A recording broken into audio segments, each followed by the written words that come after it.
gonna chat the music I'm listening to.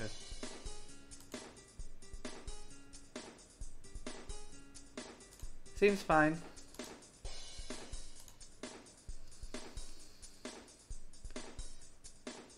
I'm just gonna... We got like 5 minutes. We're playing Citizen Sleeper today. I'll do the tweets.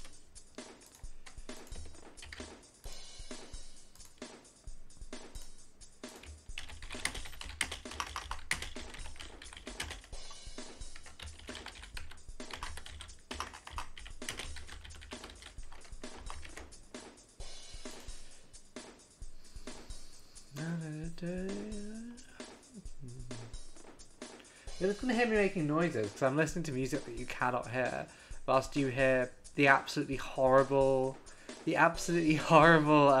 MIDI of Space Jam.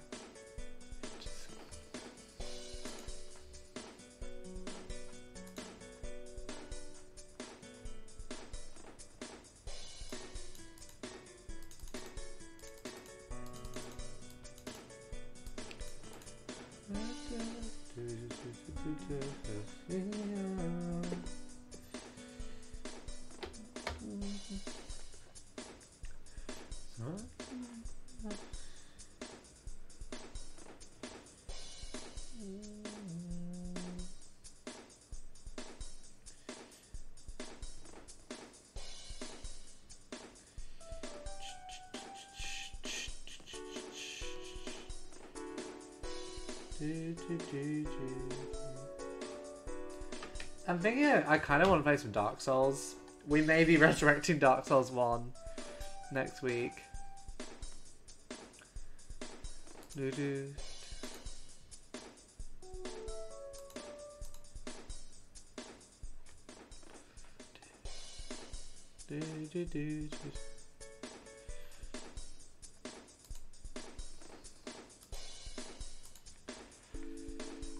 How to get my library on Bandcamp up?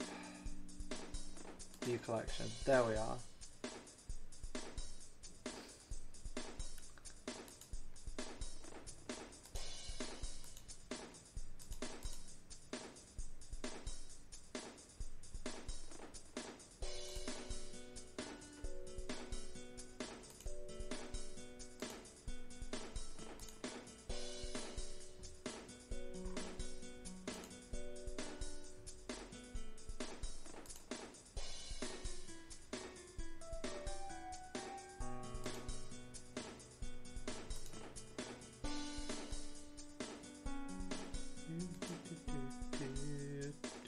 Alright.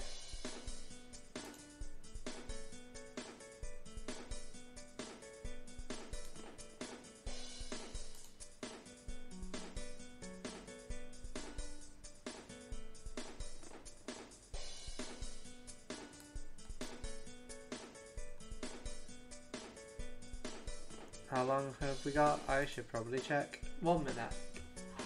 How are we doing, gamers?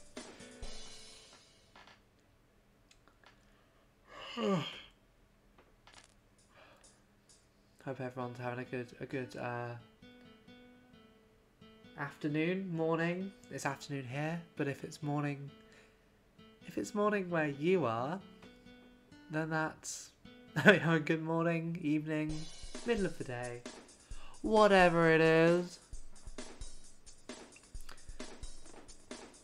It's horrid having to hear the combination of Citizen Sleeper's quite beautiful music with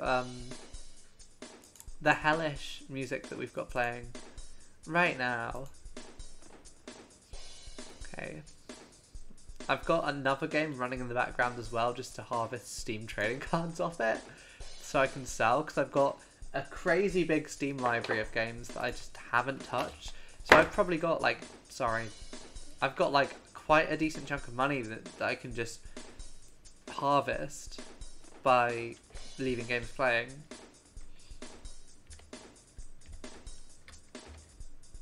And it's time. Hello, gamers. We're playing Citizen Sleeper today, and possibly tomorrow as well. We'll see how long it takes. Ooh. Choose character class. Am I in the way? We'll see in a second. Not really. So, we can be an operator who works with drones and high precision remote machines to perform complex tasks from a distance. Sleep is assigned to operator work, usually cerebral and precise people. We can be an extractor who work on resource extraction, often in hard vacuum environments. Sleep is assigned to extractor worker, often confident, self-sufficient, and have high levels of endurance. We can energy recover through sunbathing, gain cryo, and machinists repair and modify automated systems using industrial resource extraction. They're usually diligent, careful, and structured people. Let's be an operator. Okay, if I'm in the way, I'll move myself. But I think I'm fine at the moment. I've heard very good things about this game. Have not played it. So we will see.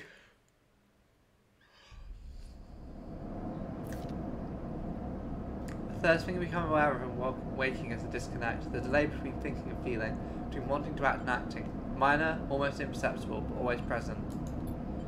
So it's worse when waking, when yourself has spent many dark hours recalling what it felt like to be real, to be a person, to be in a body that was indisputably yours. A leap into a cold lake on a hot day, the sting of blood welling up from a fresh wound, the friction of a fingertip. All of a sudden the memories are closer than you thought, blurring as you approach, until you can't tell one from another.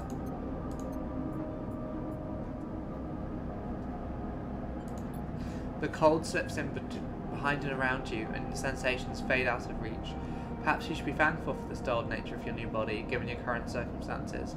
The walls of the container feel immensely present, cold, hard, at your back and face, cramping your limbs. You resist a desire to stretch, knowing that your claustrophobia comes next, and retreat a little from your central nervous system. It isn't painful, not like you used to know pain, at least. In emergency mode, pain is a message delivered with efficiency and ease, a reminder that harm is imminent.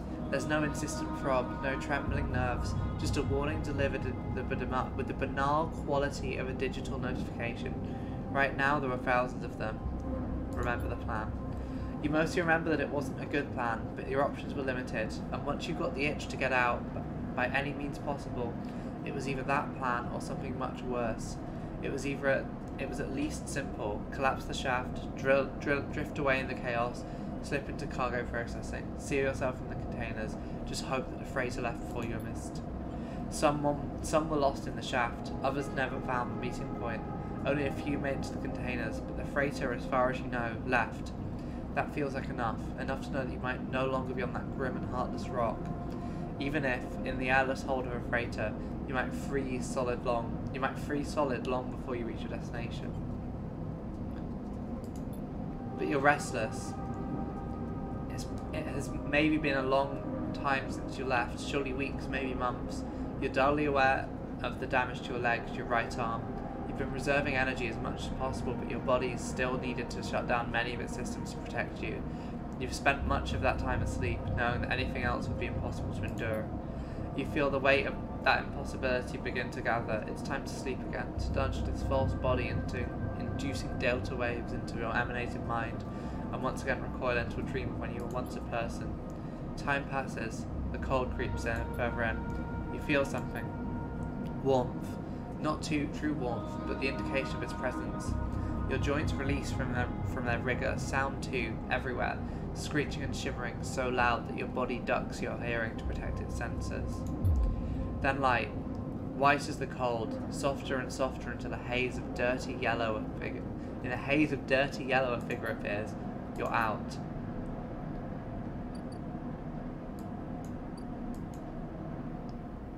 Okay.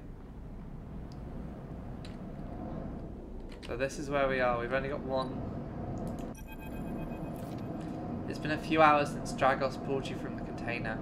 You sit huddled in a corner of a scrapyard, swaddled in the reflective folds of a mylar blanket.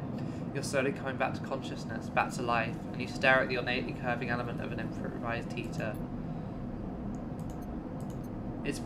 You were surrounded by an angular, incoherent lumps of ships, still corroded beyond recognition. Some corroded beyond recognition, others still carrying glassy wounds along their edges where a plasma arc sliced them apart. As you trace their shapes with fogged eyes, you hear a voice. So, Sleeper, you all fought out, yeah? Almost. Never seen one of you come in like this. New frames must have been better perseverance than Sub-Zero Zack. Seen more than a few of you frozen solid to hold plates or inside out or locked my time. They weren't so lucky. Dragos comes into focus, shrouded in makeshift tech, his headset with its glinting eyes the mark of a drone operator. On his shoulder, one of his symbiotically linked drones perches. I swear I can read English. Its irising eye locks onto you with an unflinching stare. Last living sleeper that came through this yard was a while ago. They didn't last long. You struggle to read his expression beneath the text, but he seemed lost in memory for a moment. Perhaps he's just figuring out what to do with you. What happened to them? He ignores your question. I won't ask what led you to do it, to sell yourselves to a corporation. I suppose you know nothing. I suppose you know that you can't go back. Your old body, that's theirs now, and you're just software, a rogue emulation, illegally possessing corporate property. You nod along. You remember biometrically signing the forms, the cold floor on your feet as you padded into the sleeper cells, the promise of a life off-world.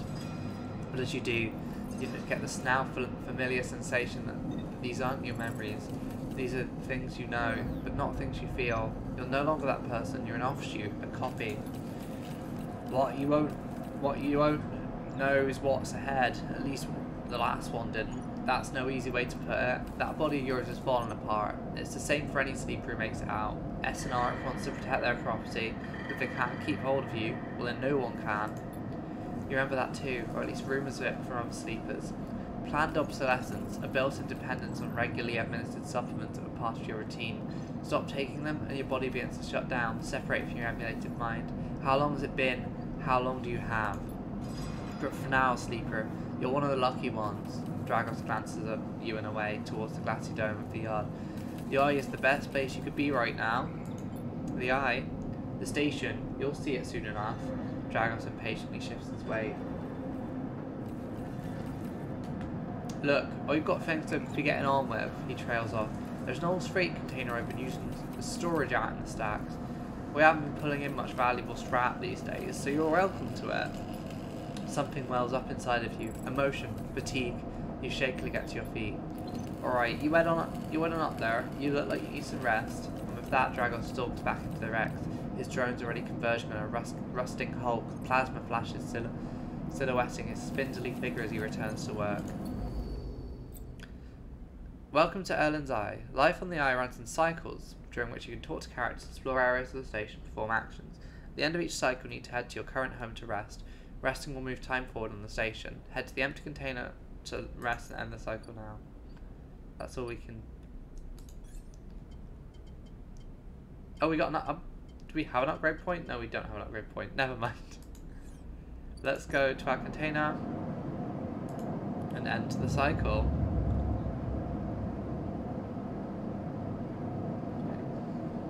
So I guess we need to see if we can find those chemicals. You wait curled in a corner of a container and begin slowly assessing the world around you. After all this time, you still find this body, the one you wake in now, strange and disjointed. Its message is readable, but somehow wrong. You sit up, pull the Myla blanket close against the cold. Here you are, on this ruined station, millions of miles from anyone you know. Are you still in the system? Did any others make it out? It's impossible to know. After all this, what matters? Building a life. Maybe you did get lucky, finding yourself here. Maybe here, on the edges of everything, there's a life for you to build. But before you can build anything, you'll need to learn to survive. Maybe you can do that. Maybe you can make a life for yourself.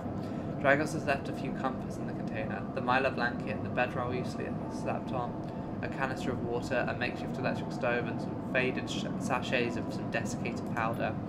You fund the power stud of the stove and begin... The ship is shaking and that's making me feel seasick. Then you begin to boil the water. The contents of the sachets smell like damp wood and you sprinkle them into the liquid. As the pungent smell washes over you, images from your restless sleep come back to you. A ring, like the station, but skeleton and ghostly. A web of threads pulling at your skin. A constellation of bright polygonal shapes, like angular suns burning into your mind. There's something unpleasantly visceral about these images, and it's long after you've finished drinking before they begin to fade. You've tidied away the stove as best you can and tried to gather enough energy to greet the day. Okay. So your condition represents the current state of your artificial body. Depleted by one segment each cycle, but can also be damaged by violence, injury, or lack of food. If your condition bar empties, you'll suffer a breakdown. You'll have to figure out how to recover your condition now that you no longer have access to corporate pharmaceuticals and keeping you alive.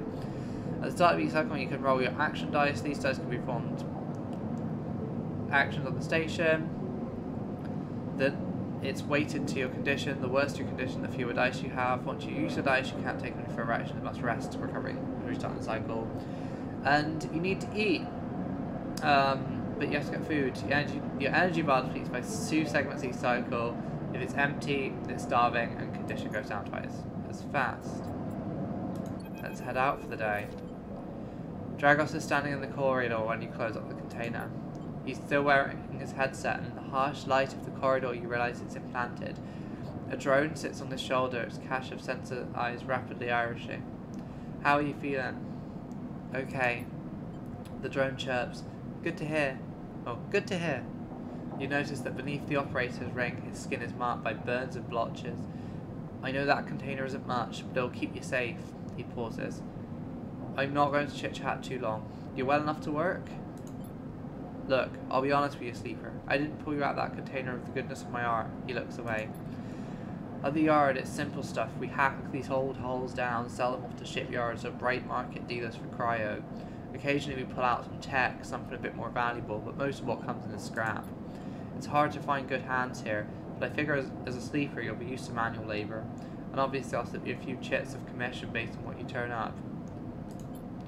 These, he pulls out a small hand metal bar. Airwall cryo, isolated from the market. It's what we use for trade out here. He stuffs them back in the pocket. He shuffles his feet nervously. Look, I wouldn't usually do this. In my opinion, you'd be best suited moving on as quick as you can and sleep as well. But things being the way they are for me at the yard, he pauses. I need your help. Happy to. Okay, he pauses, thinking of something else to add. Look, just come down to the yard when you're feeling fresher. There's plenty to do. Will do. He nods distractedly and turns and walks away, the drone hopping ahead of him. See you later, he calls back. Looks like it's time to get to work. Okay, so that's the container, and then his yard is there. Anything else we can do for the time being? The gate to the low end. We can't afford the toll out, so we have to work here for the time being. Okay. Actions are the primary way you interact with the world of citizen sleep. To perform an action, can drag your chosen action dice to the slot. Actions reward you with clock progress, energy condition, or item depending on their outcome. Positive, negative, neutral, and dice have a different chance of being negative or positive. Actions display information about the type, risk, and skill modifiers. Type is critical, repeatable, critical action to perform once. Risk is how dangerous they are. Skill is what they require, and the modifier depends on my stats. So we can do a hull dissection, which is risky, but it's risky. We can do manual salvage, which just going through stuff.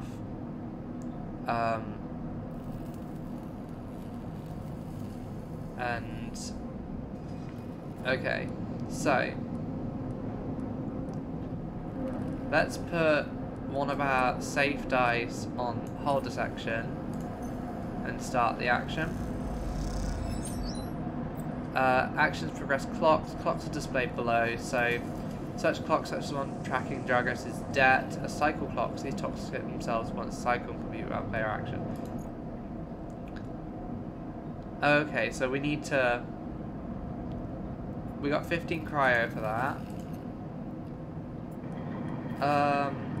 Let's do some manual salvage as well.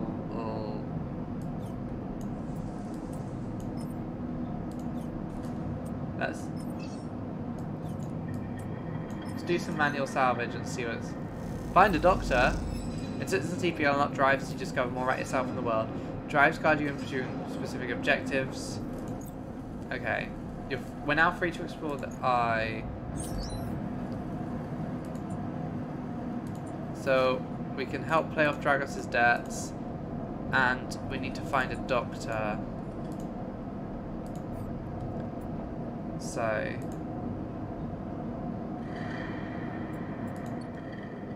is there anywhere we could find a doctor?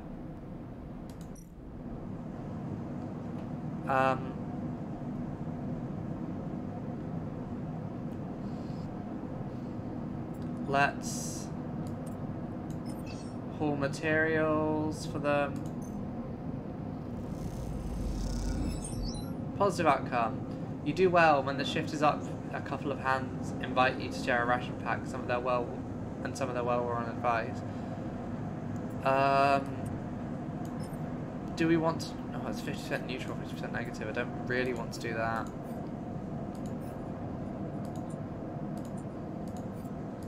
Right.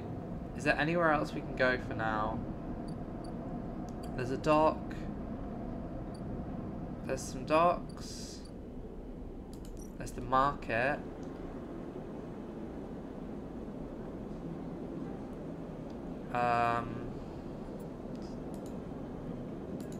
So there's the market there. We can't afford the passage into the low end. Dock C4. That's a cycle clock, so we can't really do anything. Dock B2 is another cycle clock, so we can't really do anything. And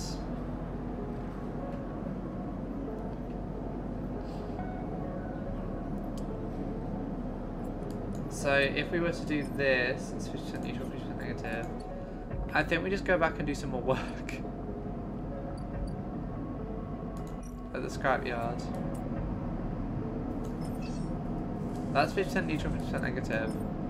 That's 50% neutral, 50% negative. I guess we do this. Negative plus 5 cryo. Ugh. Okay, that's all we can do today, I guess.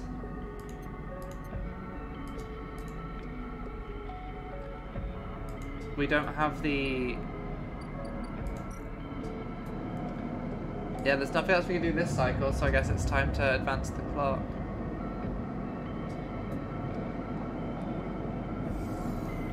Oh no. This time you don't wake up. Instead, the ghost of the station, that shifting scattering surrounds you.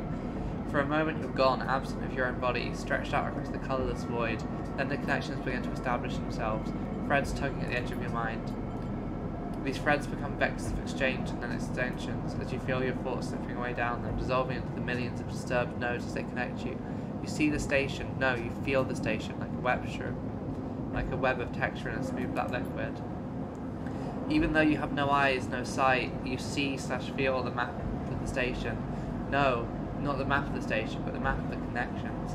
It's a looped cloud with spokes and spires that jut out into space. It's an ingrown thing full of obsolete loops and severed pathways. It's a system, a map, and a territory all at once. You notice a tugging feeling pulling at you incessantly as if it was a small child. Somehow it's pulling you in two directions at once. You look down. All of a sudden everything shuts off. You come back trembling to this unfamiliar body, both yours and not yours all at once. You find yourself standing in a container, eyes now open to the dark steel walls. You feel a change within you, a shift. You close your eyes for a second. You feel it waiting there. The station is splayed out across your mind. A storm of connected nodes waiting to be explored, and then it's gone. We only have 3 things we can do today. There's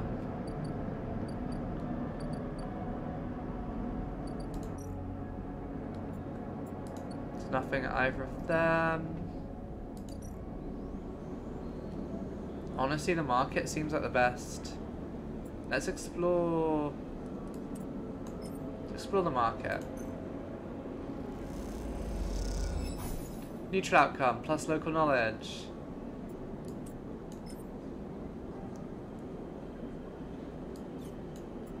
I guess we'll ask for directions. It can't go wrong. +3 local knowledge. Now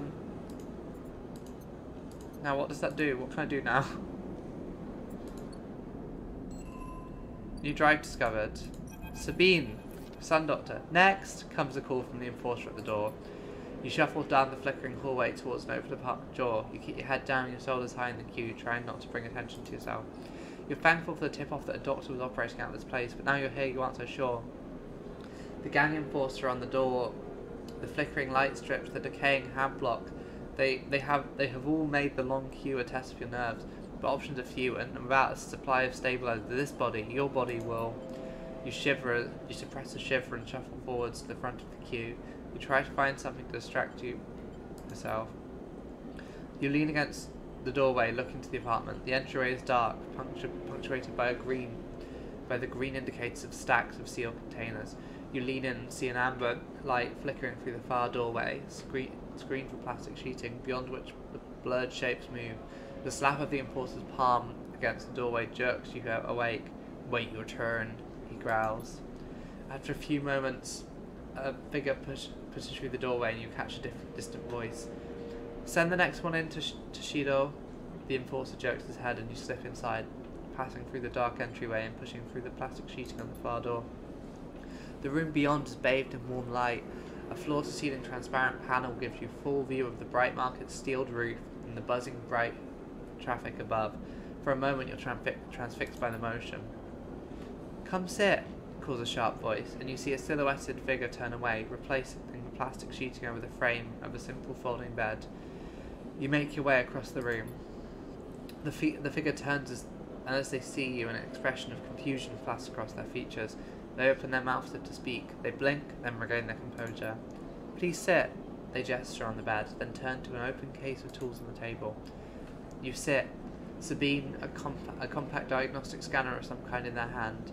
They hold it to their eye. Remain still, please. Their tone is clipped and businesslike. You stare ahead, still dazed from their expression when you first entered. Fear, recognition, sadness, unmistakably etched across their face. How long have you been on the station? They ask. The silence stills their eyes. A few cycles. They nod. It's good you came to me. They set the diagnostic scanner on the table. I'm going to start by assuming you don't know anything. They take your arm and roll up your sleeve, inspecting your synthetic skin. Your body is dying, they say, without ceremony, without drama, but not without empathy. S&ARP doesn't like to see its property technology let loose, to prevent bodies like yours, frames as they call them, from being stolen, repurposed, or in your case, escaping. They built in a process of so-called planned obsolescence. Frames decay rapidly when not regularly injected with stabilizer, one which S&ARP remains sole producer of. They look up. Sound familiar? Yes. Good, that may help. They swapped your other arm, running some kind of thin metal device over your skin. You feel your forearm tremble. I'm sorry, Sabine says, and you're unsure if they mean for the cold touch of the metal before breathing out. Emulations like yours, sleepers as most people know, aren't classified as people in any of the surrogate systems. You have no rights, no status. They focus hard on the inspection of your arm, and S&ARP has no reason to release stabilizer into the market. Sabine looks up as if to apologise again, but they stop themselves. I know little of this is of use to you. They turn away, disassembling the metal instrument and cleaning it. Silence fills the room as Sabine works, and then a silence gives way to tension. You stare at their back, willing them to say something, anything. Sabine turns to face you. I may be able to help, they sigh, and you see the darkness under their eyes, hear the fatigue in their voice. They gesture to the door. You saw Toshiro outside? You nod. He works for my benefactor, Yetagan. They're influential in the low end. They give me the space to work, run the door, and take the profits. At the same time, I have to fix up the enforcers, tend to the implants, sew their wounds. They look away. But Yatagan has connections, smugglers from the Starwood Belt, mercenaries working for the Corporation on Ember. If they can source a stabilizer, maybe you'll have a better chance. Sabine sets down their slate, their notes compete. This is dangerous, and it'll be expensive, but I think we can do it. Wait, help me. Sabine walks away to the window, their face dappled by the shadows of the passing drones. Let's just see if this works first. I'll let you know when I have a lead. You nod and leave. Sabine's still staring out, unmoving. When you reach the lower level of the market, you look back through the panels of the roof to see if you can still see their face. But the room looks dark against the lights of the market. You duck your head and walk off into the crowd. So now there's nothing we can do until Sabine sources a stabilizer.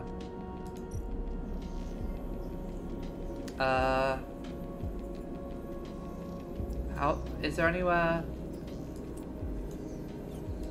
Okay, I need scrap for that. I could try doing the exchange.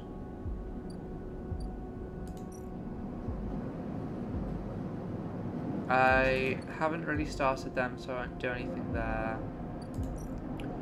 At the shipyard, I could haul. I could do some hauling, or if we go to Dragos's yard, let's just do some hull dissection.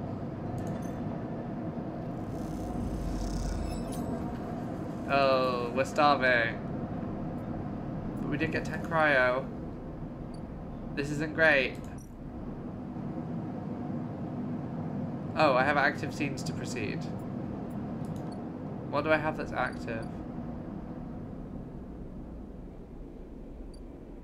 Oh, street food vendor. Emphis is busy, his broad face uplit by the makeshift gas burner in front of him. With precise, delicate movements, he lays thick chunks of marinated fungus into a dented wok, his other hands idly tossing a metal bowl of sliced vegetables into some red fleck dressing. The smell is incredible. You watch as he fulfills a set of orders, heaping the fungus with a bright salad and depositing in a plastic plate. A stack of chips raffled in his apron pockets, customers file past the burner, handing over their payment. You join the queue. It's mostly made of off-duty salvagers, vac suits unzipped and rolled down to expose stained vest, grubby mods, a lattice of scars and tattoos.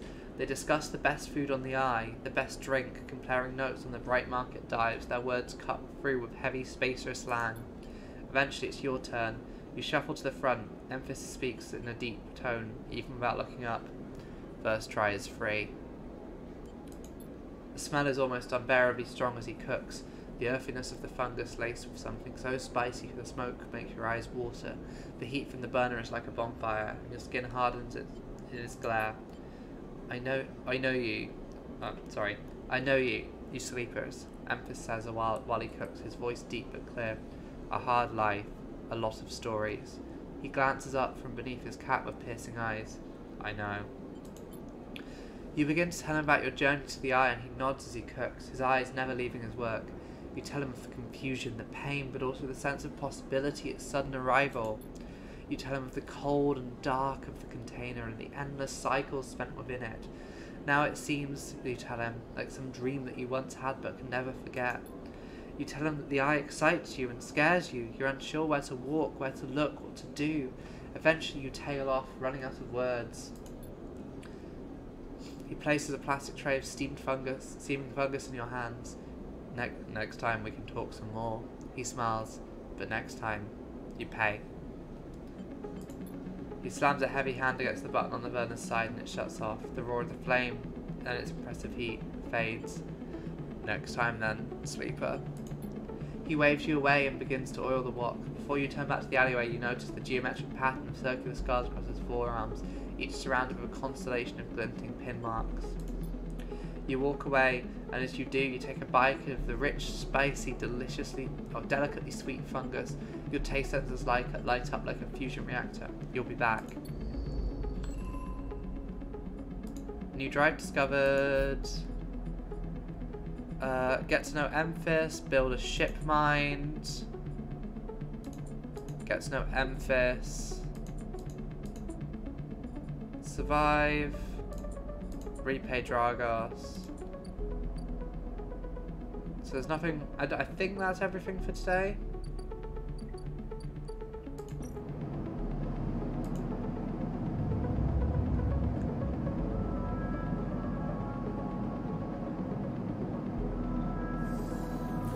Again, the skeletal ring of the skeleton fills your mind. It sparkles with glittering light, like stars reflecting the winter lake.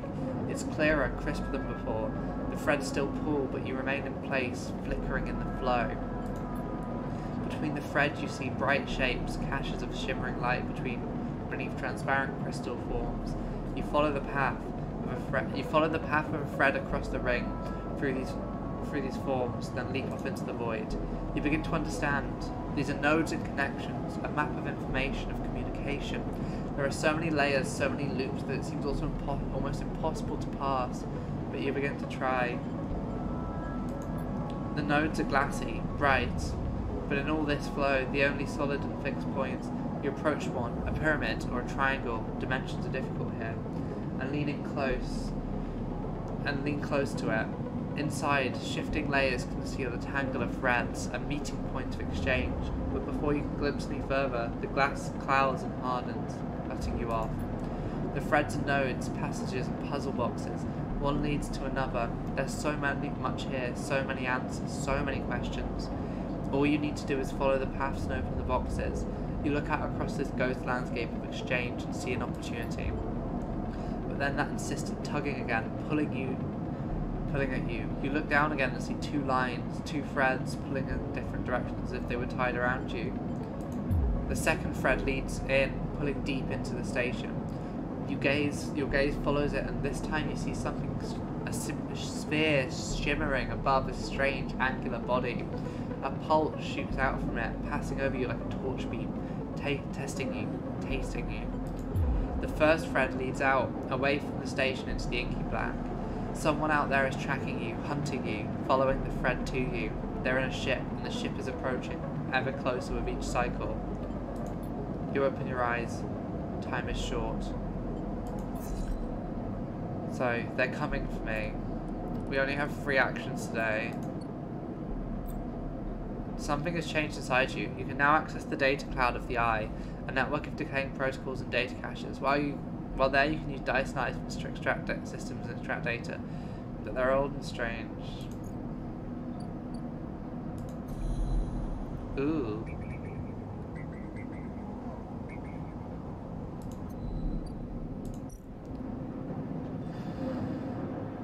Okay, let's spend today working.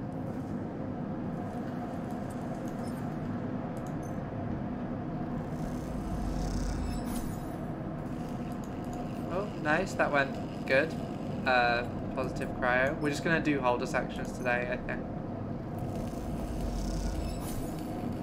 It takes a while, but you get a handle on Dragos' equipment long before. Okay. And then this is gonna be positive. And we've got back in business done. So that's 15 cryo.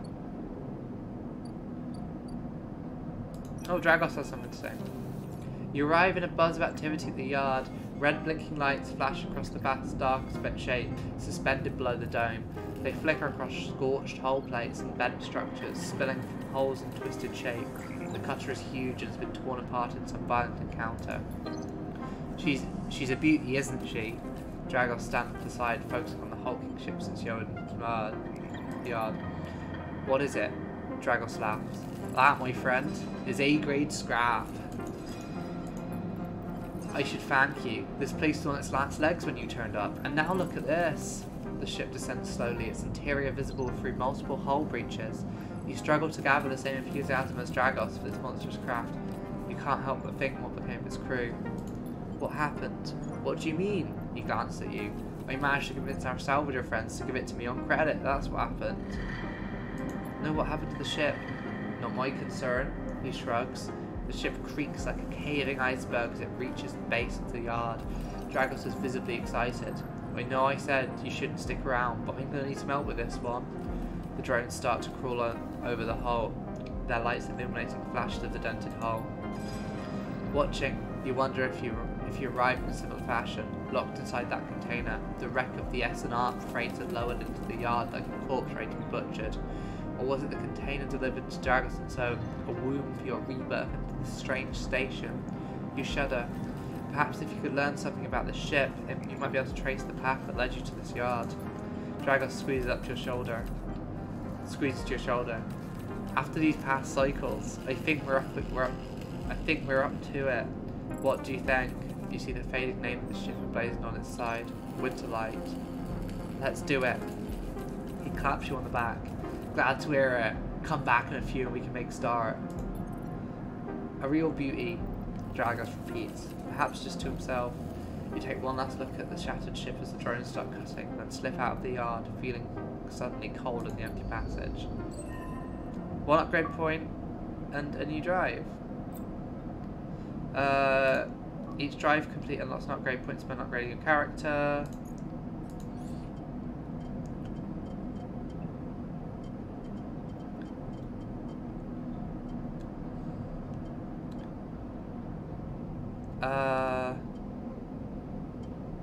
So if we save it, we could get chance to gain random scrap on engineer, could be nice.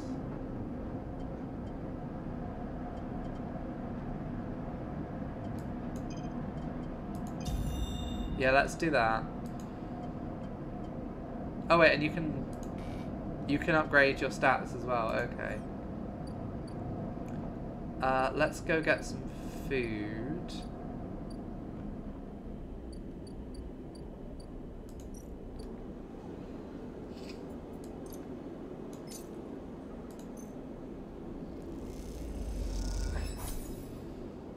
That cost us money, but it really upped our money and got us closer on that.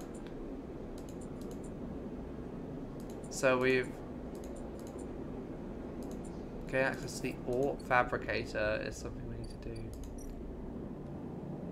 We can afford the low-end toll, but I don't know if we want to do that today because we don't have any.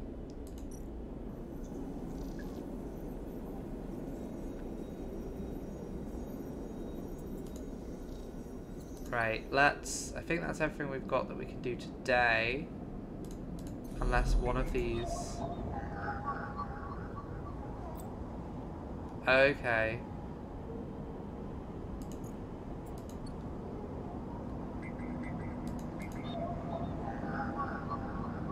Doesn't look like we have anything that we can do in I mode either.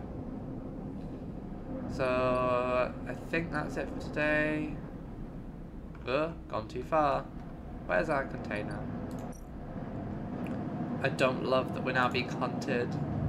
That's scary.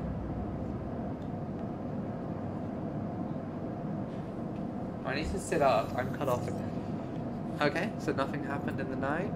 We have some decent dice today.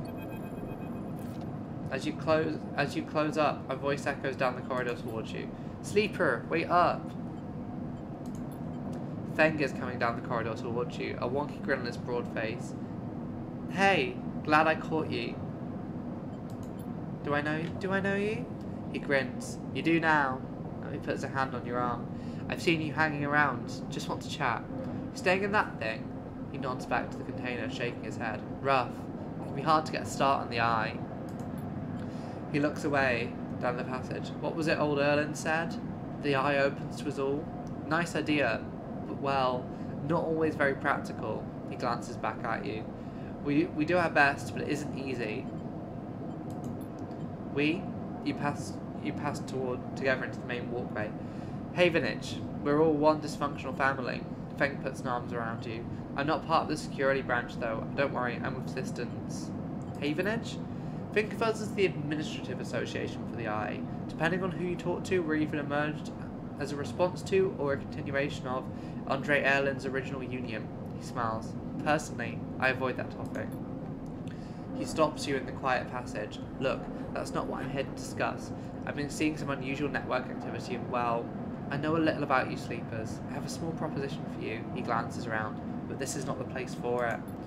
I have an office just across the way. Give me a cycle or two to prepare. When you're settled, stop by. He lowers his voice and gives you a dark look. In truth, I need you. If what they say is true about sleepers, well, there's work that needs to be done. He pats you on the back, his voice bright and dark. His dark look suddenly gone away. Stay clean, sleeper. He walks off down the passage, waving a hand in farewell. Right, anything going on today? So tomorrow, by the looks of it, the salvage will arrive. And Sabine's surgery will...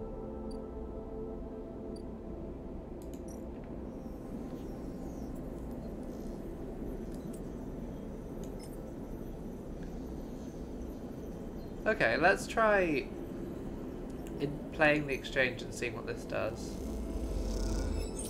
19 cryo and extra untrusted trader. The cryo's nice. I won't deny that.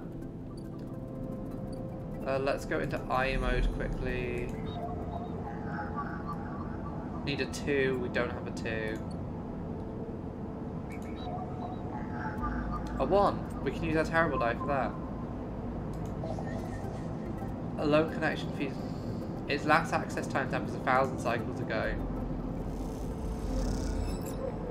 Plus 1 encrypted key.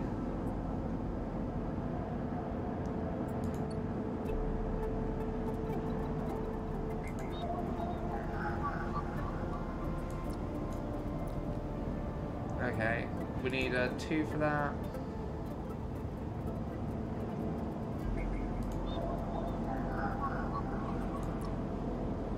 We need a Solheim cipher for that. So the triangles we need die for, the circles we need items. Yeah. So we can use our terrible die on hacking and stuff. So yeah, it should be tomorrow that we can do that. We will eat at his stall, but for now, let's head to the shipyard and investigate Winter's Light.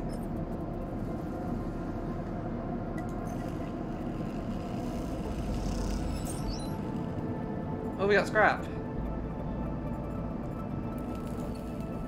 Couldn't we sell scrap at the Port Exchange?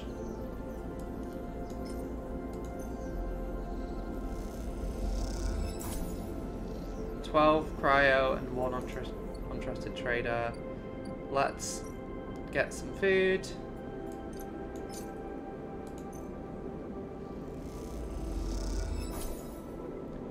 We're now full energy, so that's good. So tomorrow, hopefully, we get an update on the surgery.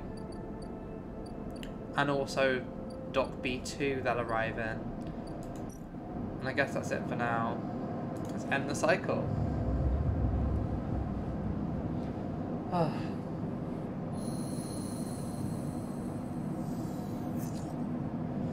Free die again.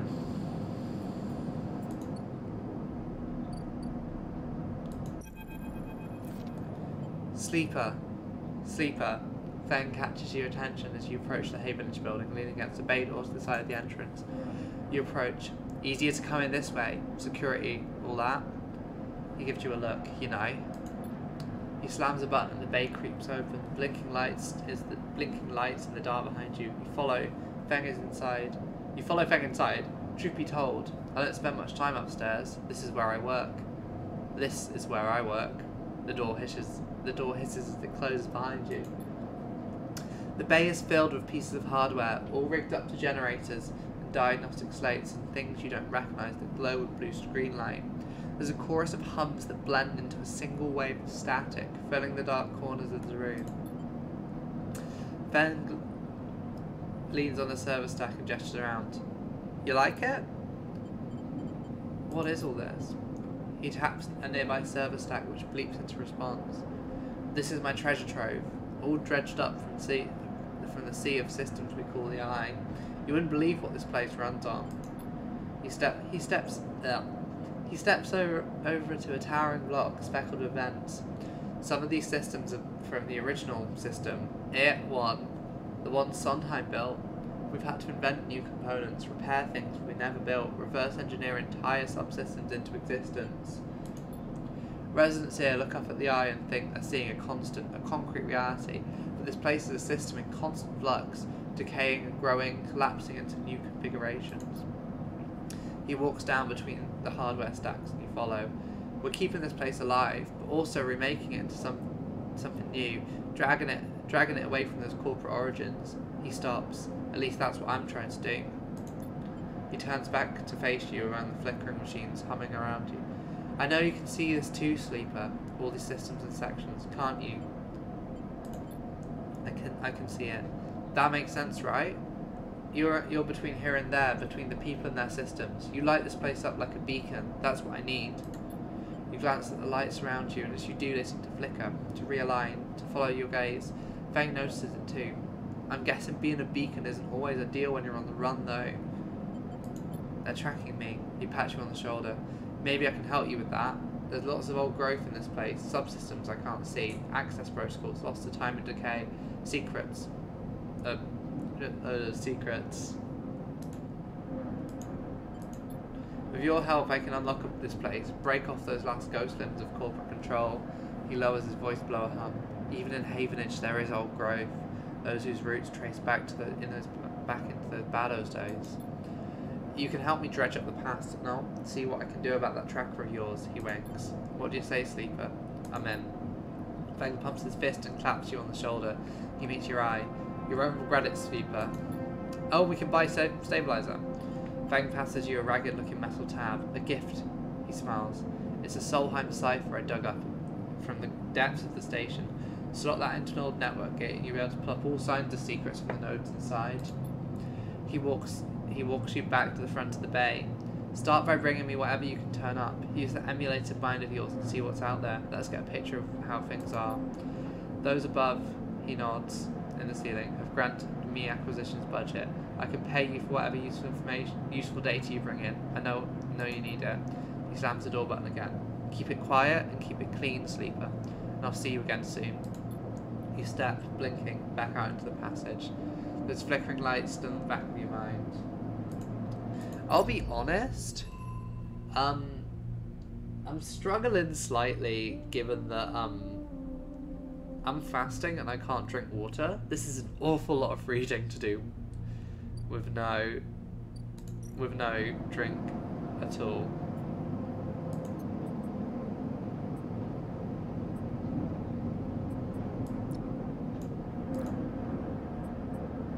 One Solheim data, okay.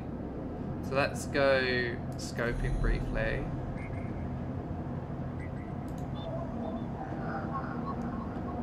We have a die that matches this.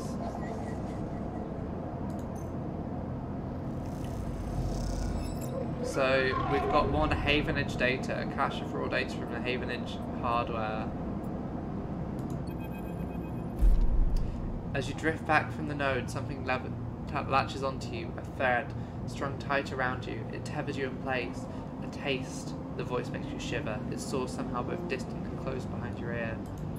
You see a distant glint of light shut off, and then suddenly a shape is at your side. It stalks around you, circling like a shark, like a wolf. Entity unknown. Astrogent. Processing. You see a distant glint of light shut off, and then suddenly a shape is at your side. Oh, please. Oh, sorry. Please hold. Please hold. A thread around you thickens. The thread around you thickens until it's a ring, a cylinder, a tunnel of light circled around you. It's blinding for a moment, then it's gone. As it fades, you see a figure, a creature in front of you. Its strange head flickers between different angles, reading you. What are you? The shape paces around you on live legs, even though there's no ground here to pace on. Entity. Identify. Identify. Origin. Serial. Cadence. The figure faces you expectantly. Sleeper. SNARC. Unknown. Known. The figure's strange head rotates. Brackett's signature. Brackett's signature. Of and not of. Attempting interface. As the figure speaks, more threads begin to spiral from its head. Thick, snaking, vine-like ribbons with that flex and wave. They approach with intent. Stop! The figure halts its threads, its head twitching. Entity, your identity is unknown. We only seek to correct illegalities. Can you confirm your legal right to sentience? I'm a person. Incorrect. You're an entity. All at once, the hunter's head is directly in front of yours, blocking your vision. You stink of their taste. The one from the sealed dog. The hunter shivers with fury. I will find access. I will interface. Sealed dog? An entity hides in the rotunda. You're its puppet. Hunter extends a razor-edged thread. I will not divert it from my task. It glows with murderous intent. Strike. You lash out with all your force, not a physical strike, but focusing. A spike of interference leaping out like the tip of a spear. Hunter stumbles, shifts, separates. You open your eyes, blinking back into the station light, shaking with fear.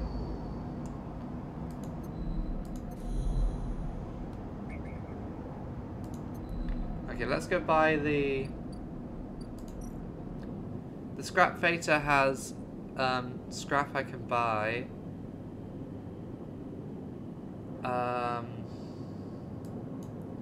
They'll pay me to unload some crates though.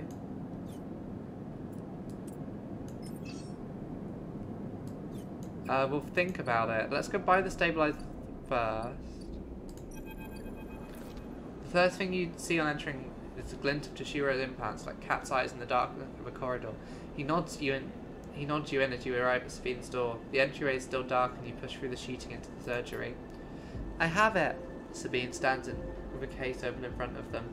A set of vials lined up inside, separated by foam inserts. They pick one up, rotating it in the warm light. You have no idea how yet again they trail off. We should treat this with caution. It looks authentic, but I have no idea if it really is what it appears to be. I'm the test case? That seems to be the case. Unfortunately, I'm not sure we have another choice. They gesture for you to sit on the bed. The stabilizer works under a similar principle to an immunosuppressant in a transplant operation, in that it stops your body from rejecting the unfamiliar part of itself. In the case of your frame, the unfamiliar part is each of your biosynthetic organ groups, which over time are identified by your body as foreign material and therefore must be eliminated. Sabine holds up a vial of the would-be stabilizer. However, unlike an immunosuppressant, the stabilizer does not do this by limiting your entire immune system. Instead, it re-encodes your biosynthetic organs with new process chains, which act as passcodes within your immune system. The stabilizer refreshes those passcodes, keeping your frame from rejecting all of the organs. Which means the stabilizer should be able to encode any organic or biosynthetic mass to be accepted into your immune system. They glance away. At least if the stabilizer is genuine, the only way to know for sure is to inject the vial. They begin readying the syringe. I'll start with a small dose, to limit the risk. Okay, let's do it. Sabine cracks the grass neck of the stabilizer vial and uses a syringe to extract a fraction of the liquid. They tap the syringe, and you watch as if any sign might emerge from the clear liquid. You barely feel the needle, your frame registering the initial injection with little response. A sensation begins to spread from the site, a fizzing, trembling wave that disperses through your arm with incredible speed. Your vision goes white, and when it returns, Sabine appears encased in shards of sparkling light that slowly fade into darkness as you settle back against the bed. You swim into darkness, muffled noises like an argument heard from underwater, prickling waves of cold.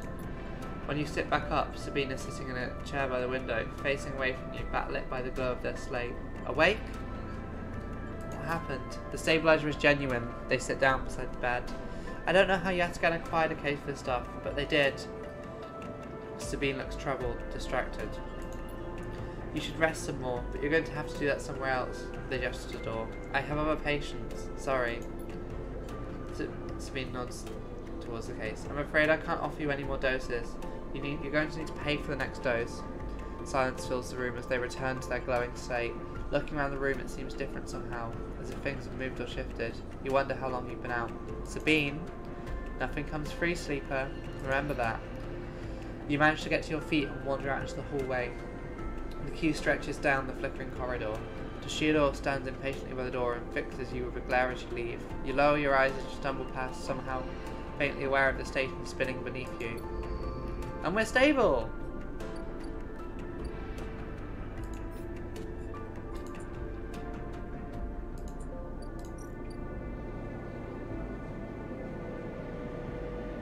Okay, so it's 100 for more stabilizer. We don't need to buy that just now. We need to disable the tracker quite urgently.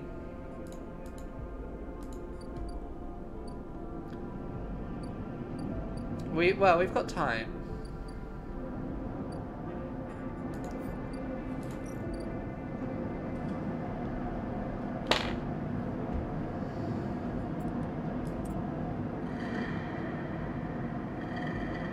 Okay, so Dragos is stressed. Let's just start doing more forensic trolls, which gets us more scrap that we can sell as well. Hopefully. Yeah, so one more day and we should be through that. So let's go. Should we sell the scrap?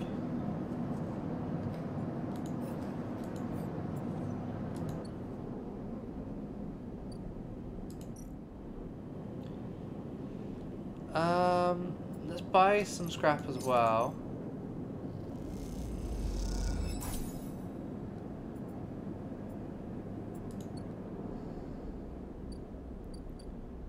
And let's go to the auto exchange where we can sell the scrap.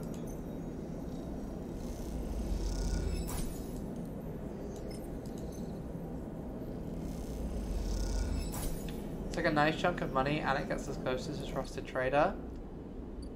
And then we can buy some food.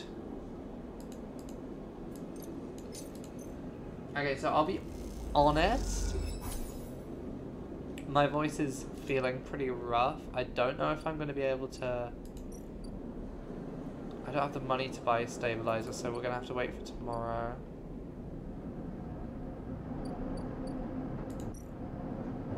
Oh wait, let's check if we can sell anything to Fang. He only wants Solheim data. Let's take a quick look back in the... So the Solheim gate wants the Solheim cipher. And that gives us gate S7 access.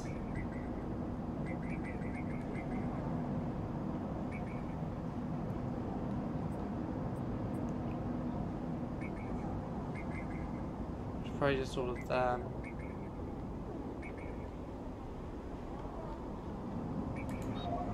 These are all nodes, so they'll just need numbers.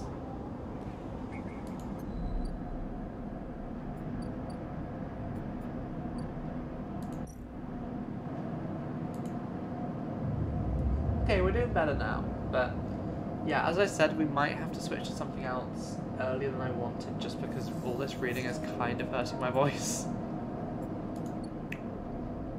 Okay, so we don't have as many good dice today, but we've got some...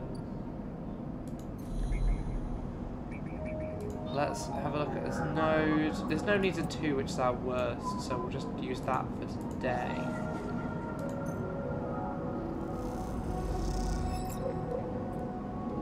Solheim data, we can sell it to Fang.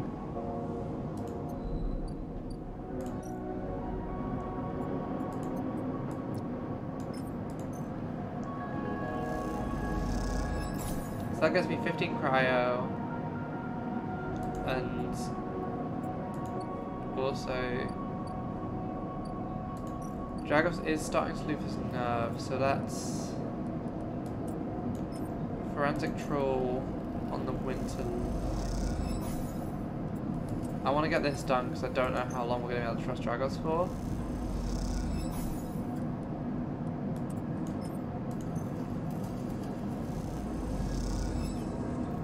Ugh.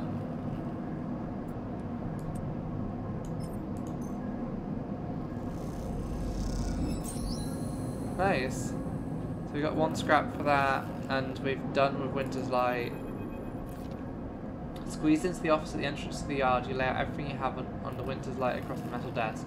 Your makeshift forensic notes glow on Dagger's old writing slate, overlapping lines and scrawled annotations. A set of drone scans fill the small terminal with a spectrum of colours, a heat map of damage and decay. A crumbled printout from the office's ship registry lies beside them. Synthetic paper so thin it's almost transparent. A plain list shows the registration history of the Winter's Light, the gaps between its entries tantalizingly opaque, its Its first registration was a couple of thousand cycles ago on this very station, logged at the central hub. From here, the registry tells the story of a busy ship, one that rarely stayed on station for more than a few cycles, and often took up voyages that kept away from the eye up to 100 cycles. The Winter's Light got little rest. Reactor failure. That's the verdict that anyone would have returned after a cursory glance at these stacked heat maps on the remains of the Winter's Light. On the terminal screen, the ship is shown in section, blotches of colour marking the approximate damage of the ship sustained. Dominating the view of a single blood-red rose radiating from a ship's fraction drive, a simple story, a catastrophic failure of the drive core leading to a fatal hull breach, a well-documented failure likely brought on by wear or misuse. But you aren't looking at the rose of the reactor, you're looking at a smaller, paler mark, one that might be easy to miss at first glance. It's thumbprint sized and delicately placed on the corridor servos of the ship's main external airlock. It suggests a controlled, shaped explosion, one designed to punch through the hull and allow access to the airlock side. You're looking at it because it troubled you. Your attempts at a reconstruction of the Winter's Light before its fatal accident consist of a series of overlapping sketches and diagrams showing possible layouts and configurations of the gutted cutter. It was no off-the-shelf model, it was heavily modified, parts replaced with inventive configurations, the new retrofitted into the old, handmade joints and reconditioned filters. This was someone's pride and joy, a lifetime project kept running with care and intuition. It was also contained a set of hidden compartments. You missed them at first where the hull had been thickened, corners rounded to disguise the change, but they're there.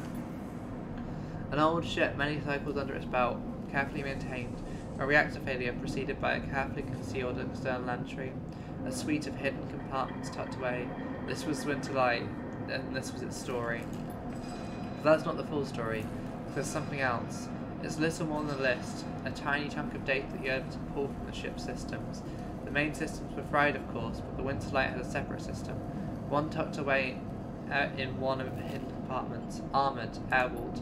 The list is the only recoverable piece from the whole system. It's a partial inventory. It details the contents of the hidden compartments. Some you recognise, some you don't. Ship mind ROMs, shimmer, cryo chain codes, and then the final entry, passenger, sleeper. You stare at the list on the terminal and try to think about what it was like arriving in here, in the cold for so long, half frozen in the freight container. Had this sleeper been smarter, luckier? How had they convinced the Winter Light, a smuggler ship if you ever saw one, to extract them from SNR? Luckier. You laugh. There have been no remains found in any of the Winter's Light compartments. You checked. They weren't so lucky, you guess. Not in the end. You hold up a vial of stabilizer to the light. This was all you find in the compartment. A parting gift from SNR. Well, it won't go to waste now. You put it back in your pocket. The thought still bothers you though. 2 ships carrying sleepers coming into the same yard. 2, one after the other. That feels wrong. You flip back and forth between datasets on the terminal, thinking, and you see the thumbprint again. The mark of someone trying to get in, someone who entered the Winter's Light with precision and speed. When they were done, left the reactor to clean up the rest. The thought of that person makes you shiver. Suddenly the office door creaks open. Dragos stands in the doorway, staring at the equipment and notes you've assembled. What's all this? He snatches a stake from the desk fast as he realizes he can move. You run an investigation here. What am I paying you for? The drone on his shoulder starts whining shrilly, his anger passing through his implants. Where is the ship from? Leave this alone, he starts, shaking his head. I know you have a lot of questions, but this isn't the way. He turns away, muttering to himself. This is the last thing I need. This ship had a sleeper on it. Dragos freezes, suddenly angry. What did you say? He pushes past to look at the terminal, at the list. He shakes his head. So what? Aren't all of you trying to escape? You're lucky it was you that made it out alive, not them. He folds his arms indignantly. Dragos seems to steady himself and then turns back to you. The heat map of the reactor's failure reflected in his headset's glassy eyes. I've given you a place to stay. I've given you work. He stumbles over the words, unsure what to say. There's plenty others who would have sold you on, he turned in, but not me. No, I know. He softens. Look, you helped me too, he quietens the drone. I've done well by you, and you've returned the favour. He straightens to clear his throat. But this obsession you have with this ship isn't going to work for me. I can't have you making my clients nervous. I can't have you digging up whatever it is you're after, he sighs. You can't work here anymore. He reaches over and switches off the monitor off. Forget about the damn ship. You've enough to keep you up. Dragos reaches across and flicks off the terminal. As the light of the monitor dies, an eerie calm falls on you both. Whatever this was, it was done. You've made it out, Sleeper. This means you have to move on. Someone killed the ship and its crew, and you want to meet them? He shakes his head. We're done here. In the dark, Dragos' head glints. You wish for a moment maybe you could see his eyes to meet them, and maybe then he would understand. You get up from the desk and Dragos gathers his notes, stuff them into his pockets of his overalls. He holds the door for you, his headset is as expressionless as always. You can stay in the container. I won't take that away from you. Don't come back. His tone is final, definite. Financial disappointment. You walk out of the office and then out onto the yard, not stopping to look back. You leave the yard, thumbing the vial in your pocket, knowing that this, at least, guarantees you a little more time. And as you walk, your mind once again drifts to the person who killed the Winter's Light, and whether or not that person will come to you. Oh, upgrade point. Oh, achievement. So we've got a stabilizer now. Nice. So let's go buy some food and then we'll.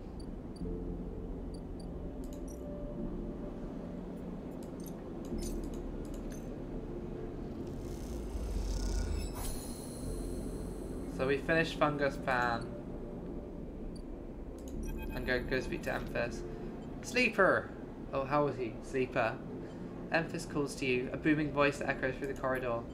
Tell me a story. Oh, sorry. Tell me a story. He throws a handful of chopped mushrooms into the wok, the fire leaping up to meet the oil.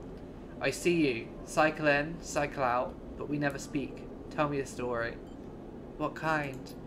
Any kind. He pauses to drizzle something from a plastic bottle into the wok. But one of yours. But one of yours. He looks up. Nothing stolen. You pause. The spice is rich in your nostrils, and you think about the kind of story you'd like to tell Emphis. You look at Emphis, the listener, and imagine if he's heard it all before.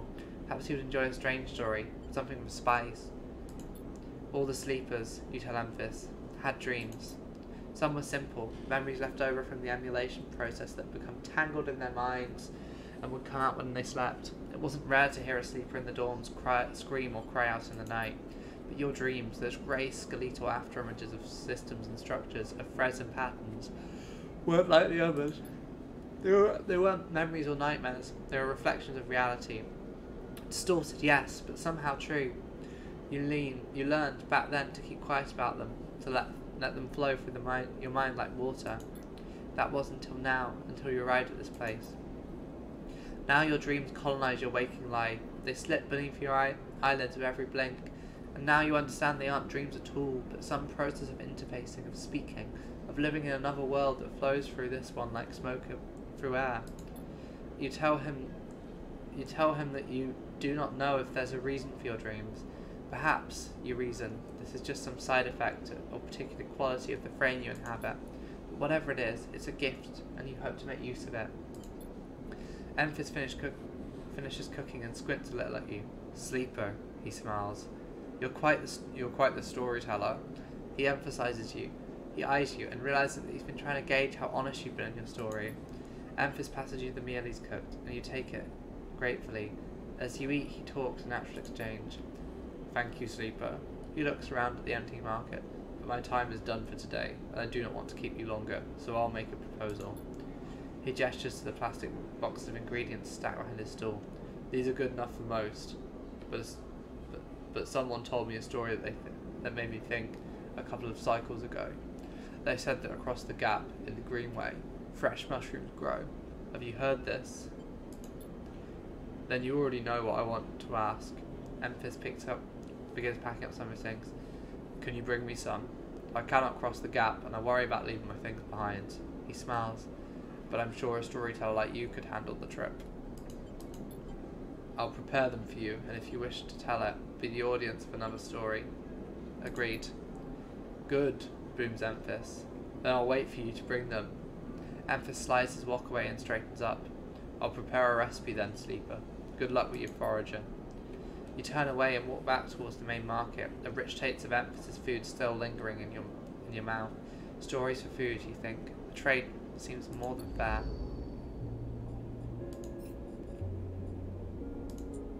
So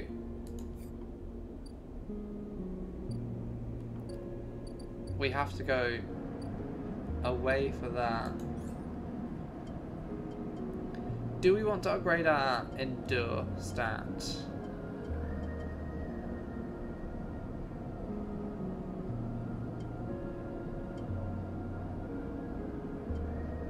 It could be worth it.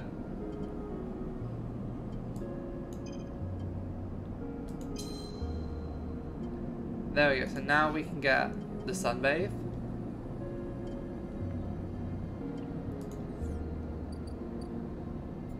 Right, I don't think there's anything else we can do today, so...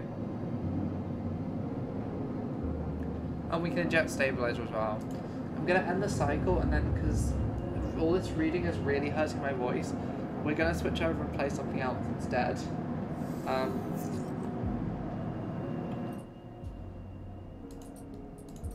Like, I think we're gonna come back to Citizen Sleeper once I have finished fasting, just because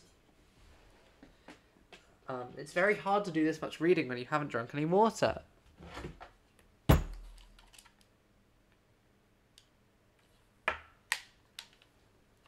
We're not plugged in the right one? No, I have. Okay.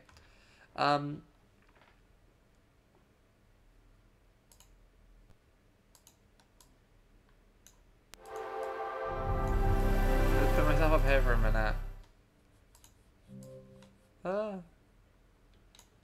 Not my full name. How dare they? Playing some Dark Souls now.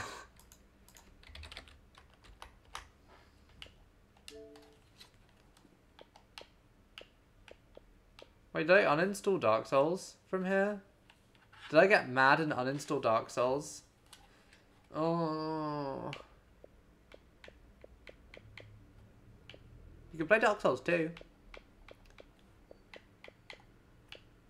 Did I seriously get mad and uninstall Dark Souls?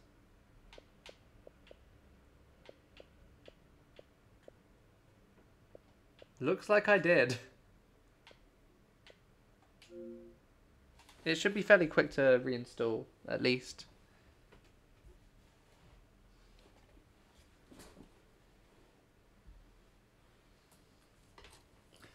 I do want to try Resident Evil 2 and 3 at some point. The remakes. Because I'm playing through Resident Evil...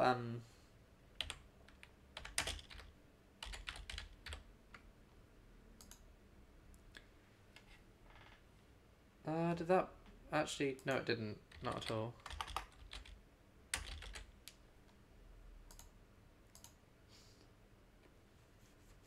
There we go, now it's updated.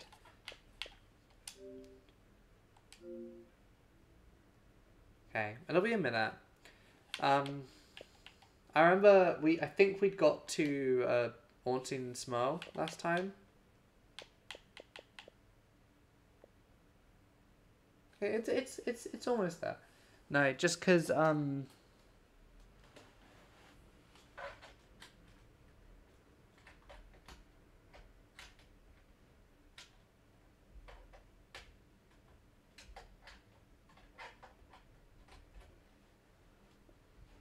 like doing that amount of like reading that I was doing there, I think I definitely need to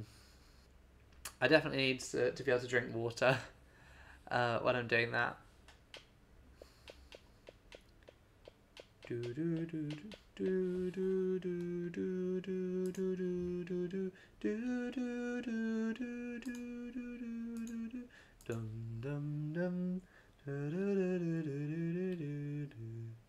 So yeah, I'll need to flip around the schedule again then, because I won't want to continue this tomorrow. So instead, Because on the schedule, I said that tomorrow would be more Citizen Sleeper, and then Wrestling Empire on Saturday. So instead, I guess tomorrow will be Wrestling Empire, or tomorrow will be Wrestling Empire, and then Saturday, Saturday will be Citizen Sleeper Day, and we might roll that into next week if we haven't finished it. Just selling some Steam trading cards quickly.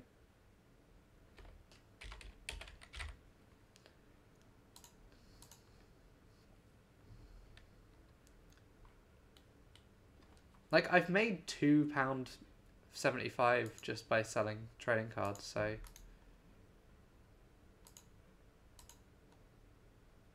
it's decent.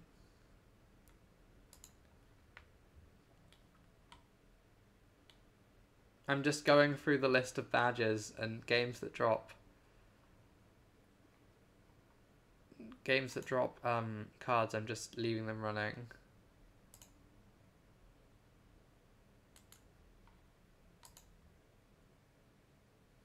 I won't leave no one running now, actually. I'll leave it for later. We're nearly there.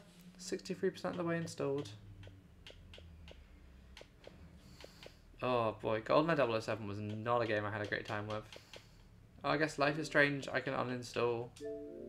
Bye, Life is Strange, I had a great time with you.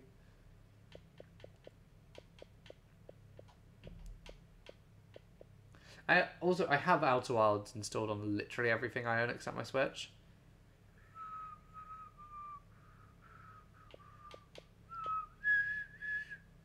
I really hope it's saved the Dark Souls save data, because if it hasn't, then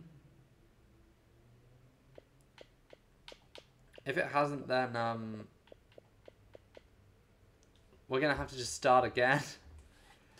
Did I have a playlist on the YouTube channel for Dark Souls? Let's check.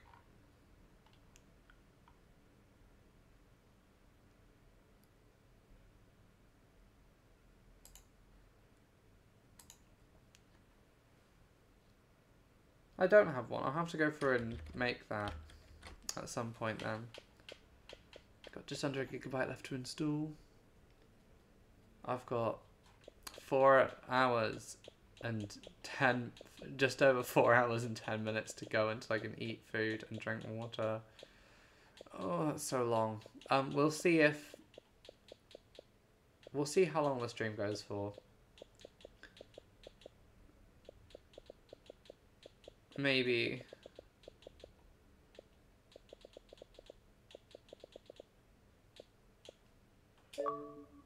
Dark Souls installed. And now I'll move myself down here. I think I'm most out the way down here.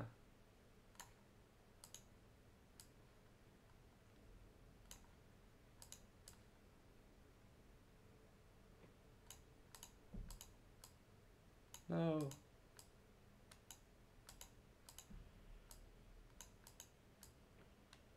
Stop it.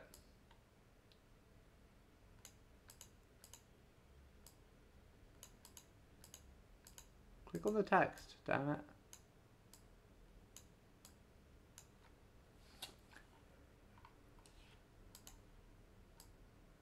There we go. I love that Microsoft still does just assign you a random username. Oh. Has it saved? I save. We're not doing a EULA violation. It's Greg's. This was the one we were doing on stream. Because we're in Anolondo.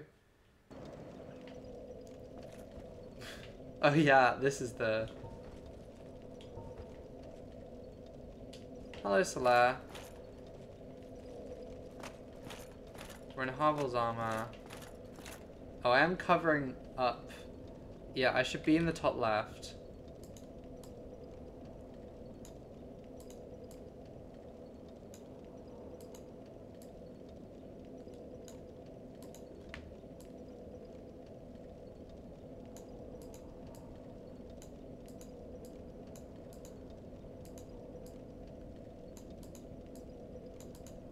Click on the... That'll do.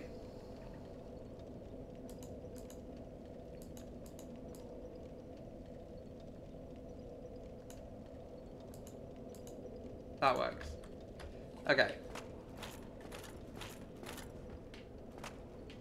So, I've entirely forgotten the route to get back to Orson and Smile. Oh no, I remember. I think.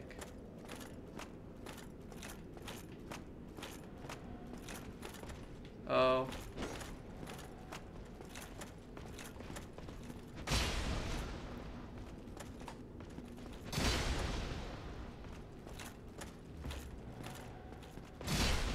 Easy. Easy game. Okay. I will work out the route to 165. If this might not be the easiest run back, I may have chosen a more difficult run back than corpse run than I should be doing.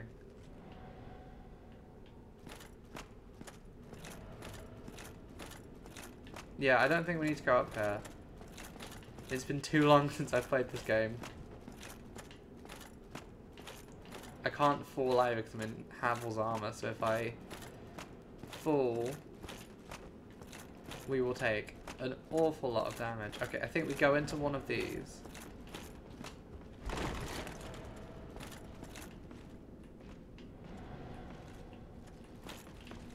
Oops.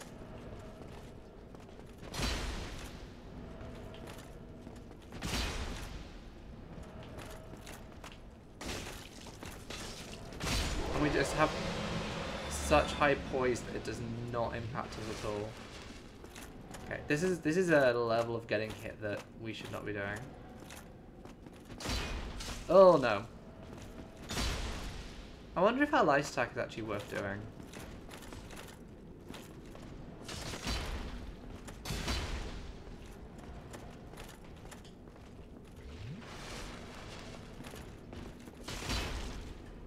Come on.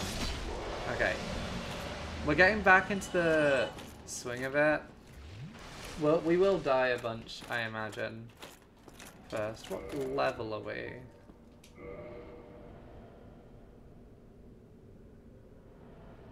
We're level 46.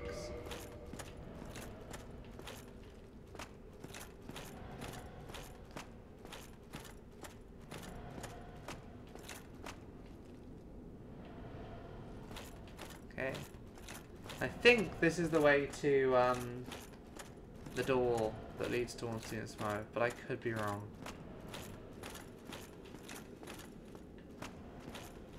It is. There's these two big boys. There's the big boys here. We're Dad.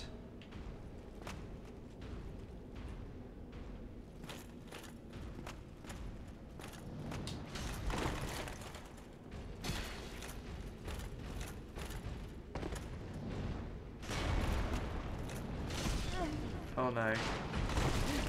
I'm too fat to run away. Oh no! No, no, no, no, no, no.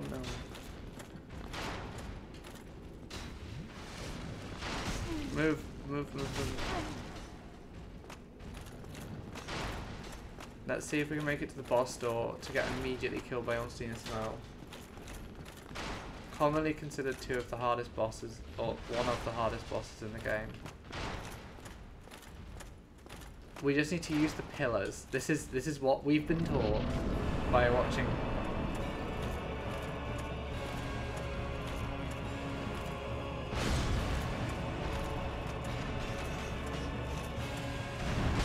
Oh.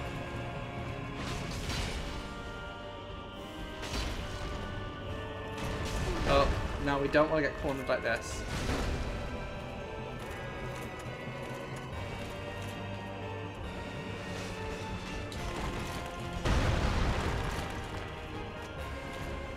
Dodge successful.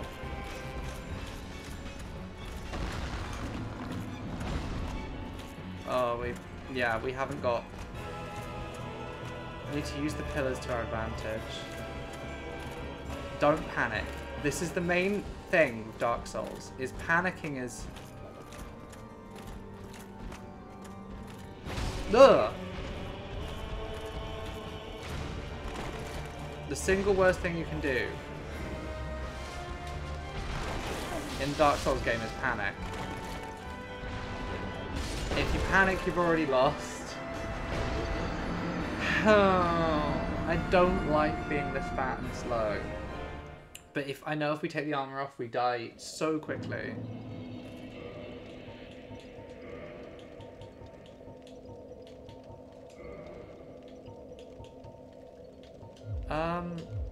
How... Leveling up requires like 12,000 souls. Do I have any items that I could use to level up? I have boss souls. That's 8,000 and...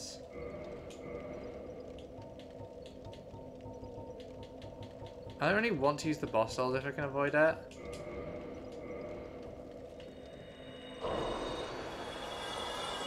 Okay, I need another like 3,000, so I guess it's time to go kill some of the guys.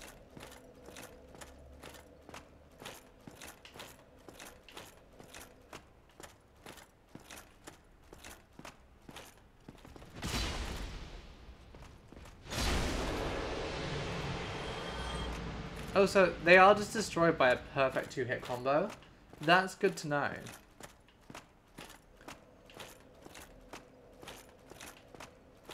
So yeah, there's one here we need to defeat.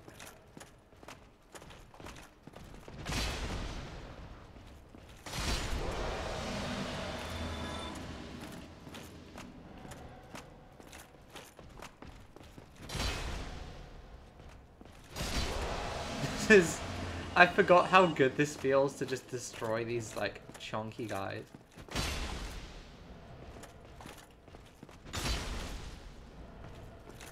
No, no. It's when we let them live that it becomes an issue. I think that's enough for us to level up once.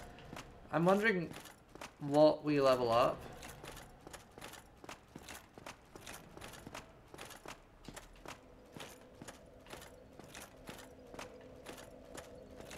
Look at that sword. Look how cool that sword is.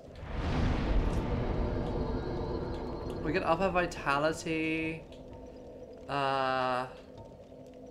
Achievement we do not care about.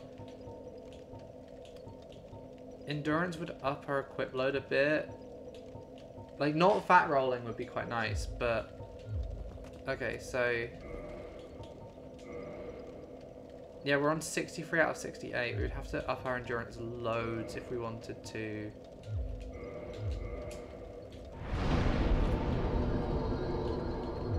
If we want to wear this armor without fat rolling, we're gonna have to just up our endurance loads. The strength would do extra damage, but that's not... We're not on a dex build. Resistance, as far as I'm aware, is a useless stat. And we're not doing any of that. I guess endurance. Actually, more health would be nice.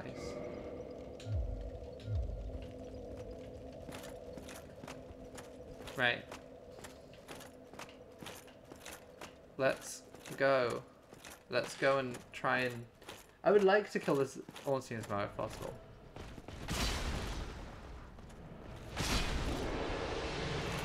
It may not be possible, but you can always hope.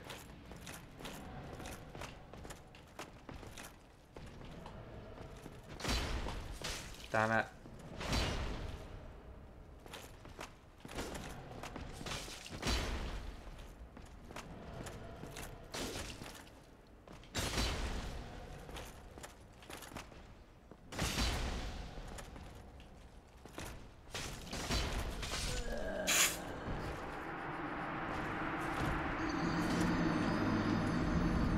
Should I get back the death counter up? I should get the death counter back up. Add. Text. Add existing. Deaths. Okay, it's not that bad. We're not on 145 deaths today.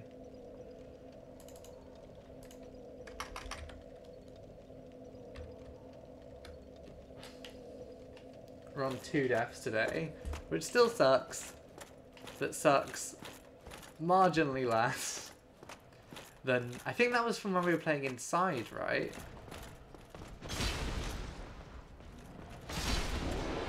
And,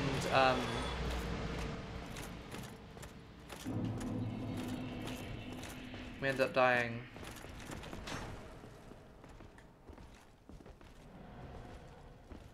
You coming? Yeah, you coming. Just stuck on the door. This shield is really annoying.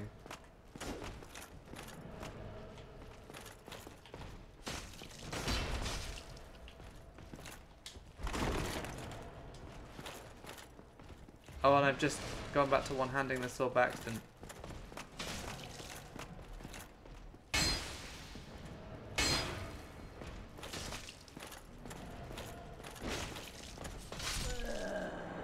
How has this guy become so hard?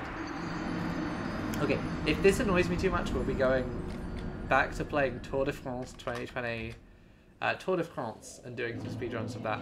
But I at least want to do a couple more tries of the bosses, at the very least.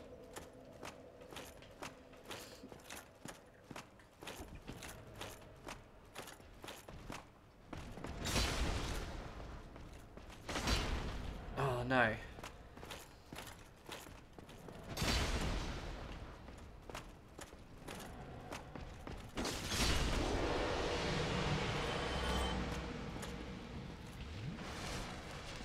We can do this.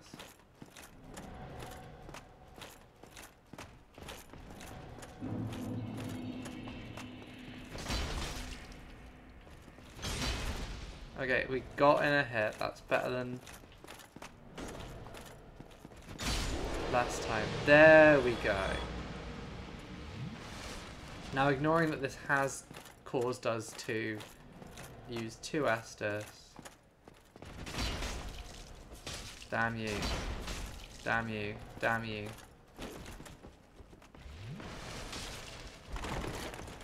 Yeah, fat rolling sucks so hard.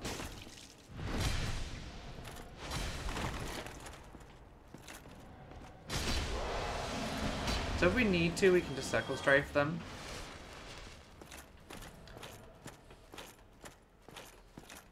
It's a punishing boss run, especially when we move this slowly. Because, like, I could theoretically abandon bits of this armor for better speed. Hello, Titanite Demon.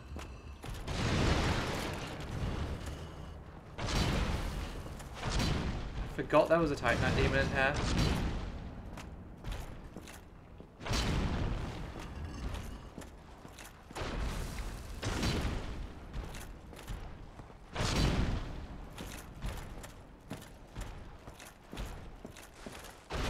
Ugh. Damn it. Now, is this going to become a sub-objective, kill Titanite Demon? Maybe for me. See, I forgot how unentertaining I am to watch play this. Because I'm bad at this game. I'm not good at the game.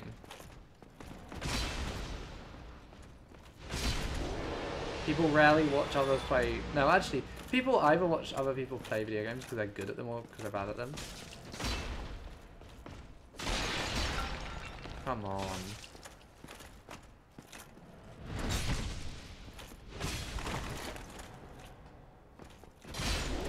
There we go. Yeah, people don't...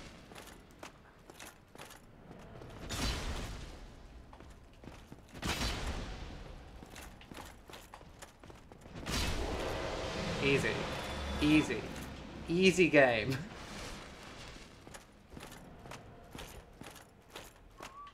We could always get Solar to even the odds if we need to. Right, let's go get my...